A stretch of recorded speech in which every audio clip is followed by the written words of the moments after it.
여러분 안녕하십니까? 이 시간에는 고린도전서 15장 말씀 중심으로 드리겠습니다. 여러분, 예수님께서 부활하셨다는 것에 대해서는 많이 들으시고 많이 아시고 계시죠? 예.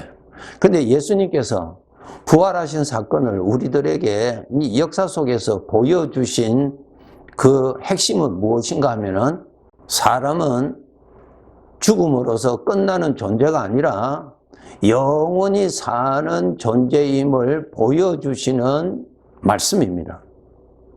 그렇기 때문에 예수님의 부활 사건을 통하여서 나는 영원히 사는 자이구나, 이것을 깨달으셔야 예수님의 부활 사건을 바르게 믿으시는 사람입니다. 고린도전서 15장 5절 6절에 보시면은 예수님께서 부활하셔서 대바에게 보이시고 12 제자에게 보이시고 그 후에 500여 형제에게 보이셨다고 기록되어 있었습니다. 그리고 예수님의 혈육인 야고보에게도 보여주셨고, 그리고 예수님을 핍박했던 사울이라고 하는 청년에게도 보여주셨습니다. 이것은 무슨 뜻입니까? 사람들은 예수님을 십자가에서 죽였기 때문에 그냥 그것으로서 끝났다라고 생각하고 있었습니다. 그런데 예수님은 죽으신 것이 아니라 살아계시다는 것을 여러 사람들에게 이렇게 보여주셨습니다. 이것은 사람은 영원히 사는 자임을 보여주시는 말씀입니다. 이 세상 사람들은 나름대로, 어떤 사람들은 죽으면 어떻게 되고 이렇게 말들을 합니다. 예, 말들은 할 수 있죠. 할 수 있죠. 그러나 그것을 보여주는 증거가 있어야 될 것 아닙니까? 증거가 있어야죠. 그래야 그 말이 믿을 수 있잖아요. 누구나 말을 그럴듯하게 만들 수 있잖아요. 나름대로 깨달았다고 해서 깨달은 것하고 사실을 사실대로 보여주는 것하고는 다르지요. 예수님의 부활 사건을 통해서 사람은 영원히 살 것이다 라고 하는 말씀이 아니고, 죽지 아니하는 존재라는 사실을 직접 보여주신 것입니다. 이것이 다릅니다, 여러분. 부인할 수 없는 사실이죠. 네. 수많은 사람들이 살아계신 예수님을 다 보았어요. 함께 음식도 나누고 대화도 나누고, 환상이 아니에요. 꿈이 아니에요. 예, 실제로 만져보았습니다. 우리 성도들도 성경을 통해서 듣고 읽고 해서 많이 아는 것하고 내가 그 사실대로 믿는 것하고는 다릅니다. 정말 예수님의 부활 사건을 통해서 믿는다면은 사람이 달라질 수밖에 없습니다. 사람이 영원히 살기 때문에 어떻게 살아야 됩니까? 영원한 가치를 찾게 돼 있잖아요. 그리고 영원한 삶을 바라보고 살아가게 되죠. 예, 나는 영원히 살기 때문에 우리가 이 세상에서 가지고 있는 지식은 죽으면 그것으로 끝나는 지식들 아닙니까? 그 지식을 가지고 사람들은 살잖아요. 근데 영원히 있다는 것을 아는 사람, 믿는 사람은 어떤 지식을 가지고 살아야 자기 자신을 위한 참된 삶입니까? 영원한 지식을 가지고 살아야 되지 않겠습니까? 그것이 자기의 미래를 위하여서 준비하는 삶이죠. 이 세상에도 내일이 있기 때문에 오늘 힘들더라도 내일을 위해서 준비를 하잖아요. 씨를 뿌리고 땀을 흘리잖아요. 왜? 가을이 있기 때문에. 그것이 정상적인 사람의 사고방식 아닙니까? 그런데 영혼을 모르니까, 영혼이 있다는 것을 알지를 못하니까 믿지를 아니하기 때문에 영혼에 관해서는 준비를 하지 않습니다. 그저 이 세상에서만 잘 되고 이 세상에서 출세하고 이 세상에서만 성공하면 된다라고 하는, 그렇게만 가지고 있습니다. 그렇게 가지고 있는 사람은, 여러분, 이 세상의 삶은 언젠가는 끝나면은 그것도 끝납니다. 그것은 마치 덜풀과 같고 풀의 꽃과 같아서 한때지요. 조금 지나면은 그것이 다 가치가 없어지는 것이죠. 사람은 영원히 삽니다. 이것을 예수님의 부활 사건을 통해서 믿으셔야 됩니다. 아는 지식 정도로 있으면 안 됩니다. 예수님께서 부활하신 것을 정말 믿으신다면 여러분 스스로가 영원히 산다는 것을 아시고 영혼에 관하여서 관심을 가지고 영혼을 위해서 준비하셔야 됩니다. 성경을 읽어보세요. 항상 너의 영혼을 위해서 준비하라고 말씀하셨잖아요. 내 자신을 위하여 하늘의 보물을 쌓아두라고 말씀하셨잖아요. 그날이 되면은 내가 수고한 대로 내가 갚아주리라고 약속하셨잖아요. 정말 여러분이 영혼을 믿으신다면은 영원한 지식을 반드시 가지고 그 영원한 지식을 가지고 삶을 살아야 됩니다. 봄이라고 하는 계절에 씨를 뿌리면은 완전히 다른 계절, 가을에서 거두듯이 이 세상에서 하나님께서 주시는 영원한 지식 안에서 삶을 쌓아가면은 이제 이 세상의 삶을 마치면은 영원히 살 곳으로 우리가 옮겨져서 살 때에 그때에 그곳에서의 내가 누릴 영광은 이 세상에서 어떻게 살았느냐, 영원한 가치 있는 삶을 살았느냐에 따라서 주어진다고 하나님이 알려주셨습니다. 왜? 하나님이 주인이시니까. 하나님이 다 알려주셨어요. 답을 다 알려주셨다고요. 그렇기 때문에 여러 성도님, 영혼을 위해서 준비하시고 사셔야 됩니다. 예수님의 비유에 어리석은 부자의 비유가 있었죠.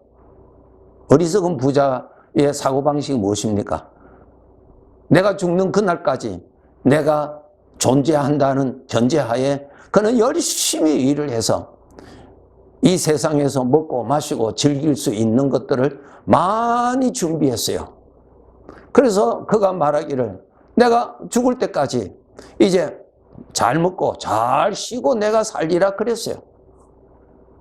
그때 예수님께서 주인 되시는 주님께서 말씀하시기를 이 어리석은 사람아 오늘 밤에 내 자신을 내가 도로 찾아가면은 이 모든 것이 누구의 것이 되겠느냐? 너의 것이 되겠느냐? 이 말이 뭡니까?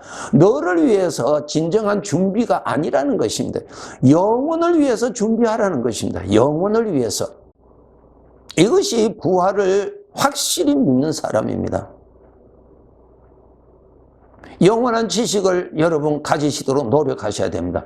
영원한 지식은 성경 말씀밖에 없습니다.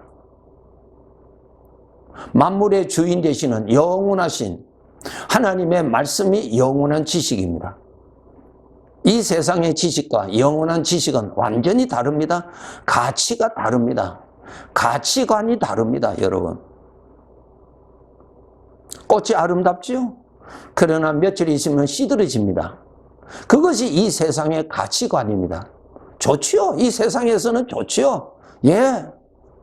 자랑스럽고 보람되고 다른 사람이 볼 때 정말 우러러 보고 예 좋아요. 그런데 내가 죽음이라는 날을 만나면 그 모든 것이 다 없어집니다. 주인 되시는 만물의 주인 영원하신 주인 되시는 하나님을 기쁘시게 하는 삶을 살아야 됩니다. 그것이 영원히 갑니다. 하나님께 순종하는 삶, 하나님이 영원하신 분이시니까. 그렇죠? 예. 사람은 영원한 가치관을 모르잖아요. 그러니까 하나님을 기쁘시게 하는 것이 영원한 가치가 있는 삶이라는 것입니다. 나의 만족을 위해서 산다. 나의 만족이라는 것은 영원한 것이 아니잖아요. 나 자신은 영혼을 모르잖아요. 그러니까 영원하신 하나님을 기준으로 해서 하나님을 높이고 하나님을 만족하게 하고 하나님을 기쁘시게 하고 하나님 보시기에 좋다라고 하는 것이 영원히 가치 있는 삶입니다. 마태복음 13장에 보시면 예수님의 비유에 어떤 사람이 부잣집에 밭일을 하러 갔습니다. 하루 풍삭 돈 받고 밭일을 하다가 그 밭에 감추어진 보물을 발견했어요. 그 보물은 그 밭 주인도 모르는 보물이에요. 그 밭에 감춰져서. 그것을 발견한 이 일꾼은 어떻게 했습니까? 그것을 그대로 그 땅에 묻어두고 집에 와서 자기의 전 재산을 다 팔아서 그 밭을 샀다 그랬습니다. 왜 그 밭을 샀을까요? 그만한 가치도 없는데 그 밭에는 보물이 있기 때문에, 그는 지식이 아니라 실제로 보물이 있기 때문에 그는 집을 팔아서 그 밭을 샀습니다. 그것이 증거예요. 그가 보물을 발견한 증거가 집을 팔아서 그것을 샀다라는 것이 보물을 발견했다는 증거입니다. 그런데 내가 그 집에 가서 밭에 일을 하다 보니까 아주 귀한 보물이 있더라, 나 그것을 보아서 하고 그렇게 말만 한다고 한다면 그것은 거짓말이죠. 사람은 그렇게 반응이 일어날 수가 없어요. 마찬가지로 우리가 예수님의 부활을 통하여서 내가 영원히 산다는 이 죽음을 통해서 내가 죽는 것이 아니라 몸이 죽어버리고 나는 영원히 살 곳으로 가서 산다라는 것을 확실한 증거를 가지고 여러분이 믿으시고, 여러분은 영원히 사는 자임을 알고 영원한 지식을 가지고 살고 영원한 가치가 있는 삶을 보람으로 삼고 살아야 됩니다. 그것이 바로 여러분 자신을 위하여서 살아가는 것이고 주인이 인정하시는 삶이 되는 것입니다. 그래서 우리 성도들이 이 세상에 살다가 점점 몸이 쇠하해지고 나이가 많아지면 세상을 떠나게 될 때 세상 사람들처럼 내가 죽는 줄 알고 불안하고 죽음을 두려워하고 그렇게 절망 중에서 아무런 희망이 없이 죽어가는 그런 사람이 되어서는 안 됩니다. 그것은 천국에 대해서 모르는 사람이죠. 모르니까 그렇죠. 모르니까. 믿음은 증거로 나타납니다. 그 사람의 삶에서 나타납니다. 과연 천국이 있다면 천국 가는 날이 가까울수록 그 사람의 가슴에는 소망이 살아나고 몸은 쇠약해져 갈 것입니다. 이렇게 다릅니다. 그런데 천국이 실제로 없는 사람은, 지식으로만 들어서만 아는 사람은 몸도 늙고 하면은 그 사람도, 그 사람의 심정도, 그 사람의 마음도 늙고 쇠약하고 힘이 없고 소망이 없지요. 이것이 무엇입니까? 영혼이 없는 사람이에요. 영혼을 믿지 않는 사람이에요. 그것이 증거라고요. 여러분 스스로 속이지 마세요. 예수님의 부활이 내가 영원히 산다고 하는 부인할 수 없는 확실한 증거입니다. 영원히 살 준비하세요. 영원히 보람 있는 삶을 위해서 땀을 흘리세요. 주님을 잘 섬기고, 우리의 신분은 하나님의 아들이라고 그랬죠. 그러면 아버지는 누구세요? 하나님이세요. 그러면 아버지와 아들의 관계가, 아들이 잘 살았다는 뜻이 뭡니까? 아버지를 잘 섬긴 것이 아들로서 잘 산 것입니다. 그것이 여러분 나의 영원한 신분입니다. 이 세상에 신분이 있죠. 가정에 가면 여러분의 신분이 있고, 회사 가면 여러분의 신분이 있고, 친구지간에 만나면 여러분의 신분이 있고, 교회 가면은 여러분의 신분이 각각 주어집니다. 그것은 영원한 신분이 아니죠. 그것은 일시적인 것입니다. 다 끝납니다. 그리고 마지막에 죽음을 만나면 그 모든 것이 다 끝납니다. 그러면 나의 신분, 영원히 가는 신분이 무엇입니까? 하나님이 아버지요, 나는 그분의 아들입니다. 이것이 나의 영원한 신분입니다. 이것을 아시고요, 이 신분에 충실하게 사세요. 아들은 아버지를 잘 모시고 아버지를 잘 섬기는 것이 아들이 잘 사는 삶입니다. 여러분 정말 명심하세요. 죽음을 거쳐서 우리가 영원한 곳으로 가면은 하나님의 아들로서 가는 것입니다. 하나님의 아들로서. 그러면은 하나님의 아들이라는 신분으로 우리가 다 서는데, 그 아들이 잘 살았다는 뜻은 아버지를 잘 섬겼다는 것이죠. 아버지를 기쁘시게 하고 아버지께 순종하고 아버지를 높이고 아버지의 마음을 즐겁게 해드리고, 그것이죠. 그것이 여러분 영원히 보람 있는 삶입니다. 잊지 마시고 그러한 삶을 열심히 쌓아가세요. 잘 살았다. 아버지가 그 아들에게 영원히 누릴 영광을 크게 베풀어 주십니다. 여러분, 우리가 예수 그리스도를 통해서 구원은 받지만은 천국에서 가질, 천국이라고 하는 영원한 나라에서 왕이 되시는 주님께서 나에게 맡기시는 일들이 있는데 그 일들의 크기가 다르단 말입니다. 영광이 각각 다르단 말입니다. 예수님의 비유에 어떤 사람은 10고을을 다스릴 수 있는 권세를 받고 어떤 사람은 5고을을 다스리는 권세를 왕은 주고 그렇게 기록되어 있습니다. 다릅니다, 여러분. 달라야지요. 주님을 위하여서 순교한 자하고 이 세상의 즐거움을 다 누리면서 적당하게 살다가 구원만 가까스로 받은 사람하고 천국에서 누릴 영광이 같겠습니까? 아닙니다. 속지 마세요. 다릅니다. 요한계시록 22장 12절 읽어보세요. 각각 그가 행한 대로 내가 갚아주리라 그랬습니다. 다 다릅니다. 해의 영광과 달의 영광이 다르고 또 달의 영광과 별의 영광이 다르고 별과 별의 영광이 다르잖아요. 그 크기가 다르잖아요. 그 빛이 다르잖아요. 마찬가지로 천국에 가면은 하나님을 잘 섬긴 자의 그 수고에 따라서 영광이 다 다릅니다, 여러분. 그 영광은 영원히 가는 영광입니다. 꼭 아시고 여러분, 열심히 여러분의 영혼을 위해서 투자하시고 열심히 사셔야 됩니다. 하나님의 아들입니다. 하나님의 아들로서 아버지 잘 섬기고 아버지 높이고 아버지 앞에